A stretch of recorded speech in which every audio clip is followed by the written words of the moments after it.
ಕನಕಪುರ ನಗರದ ಮೈಸೂರು ರಸ್ತೆಯಲ್ಲಿರುವ ಆದಿತ್ಯ ಪದವಿ ಪೂರ್ವ ಕಾಲೇಜಿನ 2023-24ನೇ ಸಾಲಿನ ಶೈಕ್ಷಣಿಕ ವರ್ಷದಲ್ಲಿ ಅತಿ ಹೆಚ್ಚು ಅಂಕ ಗಳಿಸಿದ ವಿದ್ಯಾರ್ಥಿಗಳಿಗೆ ಪ್ರತಿಭಾ ಪುರಸ್ಕಾರ ಕಾರ್ಯಕ್ರಮವನ್ನು ಹಮ್ಮಿಕೊಳ್ಳಲಾಗಿತ್ತು. ಶಿವನಹಳ್ಳಿ ಪ್ರೌಢಶಾಲೆಯ ಮುಖ್ಯ ಶಿಕ್ಷಕ ಕೆ. ನಾರಾಯಣರವರು ಸಮಾರಂಭದ ಉದ್ಘಾಟನೆಯನ್ನು ನೆರವೇರಿಸಿದರು. ಕಳೆದ 3 ವರ್ಷದಲ್ಲಿ ಪ್ರಾರಂಭಗೊಂಡ ಆದಿತ್ಯ ಪದವಿ ಪೂರ್ವ ಕಾಲೇಜಿನ ವಿದ್ಯಾರ್ಥಿಗಳು ಪ್ರತಿ ವರ್ಷ ದ್ವಿತೀಯ ಪಿಯುಸಿಯಲ್ಲಿ ಅತಿ ಹೆಚ್ಚು ಅಂಕ ಗಳಿಸಿ ಕಾಲೇಜಿಗೆ ಮಾತ್ರವಲ್ಲದೆ ತಾಲೂಕಿಗೆ ಹಾಗೂ ರಾಜ್ಯಕ್ಕೆ ಕೀರ್ತಿ ತರುವಂತಹ ಕೆಲಸಗಳನ್ನು ಮಾಡುತ್ತಿರುವುದು ಹೆಮ್ಮೆಯ ಸಂಗತಿಯಾಗಿದೆ ಎಂದು ಅವರು ಹೇಳಿದರು.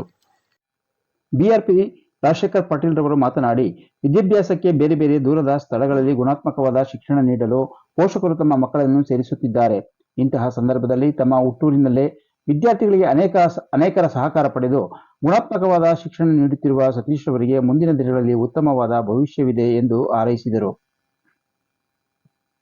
ಈ ಕಾಲೇಜಿನಲ್ಲಿ ಅತ್ಯಂತ ಶಿಸ್ತು, ಸಮಯ ಪ್ರಜ್ಞೆ, ನಿರ್ದಿಷ್ಟವಾದ ಗುರಿಯನ್ನು ಇಟ್ಟುಕೊಂಡು ಅಚ್ಚುಕಟ್ಟುತನದೊಂದಿಗೆ ಶಿಕ್ಷಣ ನೀಡುತ್ತಿರುವುದರಿಂದ ರಾಜ್ಯ ಮಟ್ಟದಲ್ಲಿ ಅತಿ ಹೆಚ್ಚು ಅಂಕಗಳನ್ನು ಈ ಕಾಲೇಜಿನ ವಿದ್ಯಾರ್ಥಿಗಳು ಪಡೆಯುತ್ತಿರುವುದನ್ನು ಕಾಣಬಹುದಾಗಿದೆ. ಪ್ರಾಂಶುಪಾಲರಾದ ಸತೀಶ್ ರವರು ಮಾತನಾಡಿ, ನಮ್ಮ ಕಾಲೇಜಿನಲ್ಲಿ ಪ್ರವೇಶ ಪಡೆದ ಕೆಲವು ವಿದ್ಯಾರ್ಥಿಗಳು ಮೊದಲು 0 ಆಗಿದ್ದರು. ಈಗ ಅವರು ಹೀರೋಗಳಾಗಿದ್ದಾರೆ.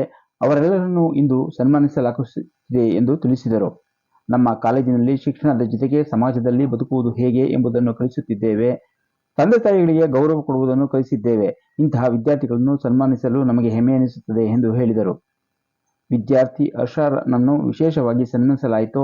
ಹಾಗೆಯೇ 90ಕ್ಕೂ ಹೆಚ್ಚು ಅಂಕ ಗಳಿಸಿದ ಎಲ್ಲ ವಿದ್ಯಾರ್ಥಿಗಳು ಹಾಗೂ ರಾಜ್ಯಕ್ಕೆ ಅತಿ ಹೆಚ್ಚು ಅಂಕ ಗಳಿಸಿದ ವಿದ್ಯಾರ್ಥಿಯನ್ನು ಇದೇ ಸಂದರ್ಭದಲ್ಲಿ ಸನ್ಮಾನಿಸಲಾಯಿತು. ಕ್ರೀಡಾ ವಿಭಾಗದಲ್ಲಿ ಜಾವಲಿನ್, ಡಿಸ್ಕಸ್, ಶಾಟ್ಪುಟ್ನಲ್ಲಿ 2 ವರ್ಷ ಉತ್ತಮ ಕ್ರೀಡಾ ಪ್ರದರ್ಶನ ಮಾಡಿ ಕಾಲೇಜಿಗೆ ಕೀರ್ತಿ ತಂದ ಈ ವಿದ್ಯಾರ್ಥಿಯನ್ನು ವೇದಿಕೆಯಲ್ಲಿ ಆದಿತ್ಯ ಪದವಿ ಪೂರ್ವ ಕಾಲೇಜಿನ NECT ಅಧ್ಯಕ್ಷರಾದ ನಾಗಮ್ಮ, ರಾಷ್ಟ್ರ ಪ್ರಶಸ್ತಿ ಪುರಸ್ಕೃತರಾದ ರಾಜಶೇಖರ್ ಪಾಟೀಲ್, ಧನಲಕ್ಷ್ಮಿ ಜ್ಯುವೆಲ್ಸ್ನ ಮಾಲೀಕರಾದ ನಾಗೇಶ್, ಸೆಂಟ್ ಮೈಕಲ್ ಶಾಲೆಯ ಮುಖ್ಯೋಪಾಧ್ಯಾಯರಾದ ವಸಂತಮ್ಮ, ಪ್ರಾಂಶುಪಾಲರಾದ ಸತೀಶ್ ಕೆಜಿ, ಆಡಳಿತಾಧಿಕಾರಿ ಗಿರೀಶ್ ಕೆ ಒಳಗೊಂಡಂತೆ ಎಲ್ಲ ಬೋಧಕ ಸಿಬ್ಬಂದಿಗಳು ಹಾಗೂ ವಿದ್ಯಾರ್ಥಿಗಳ ಪೋಷಕರು ಈ ಕ್ರೀಡಾಪಟುವನ್ನು ಸನ್ಮಾನಿಸಿದರು.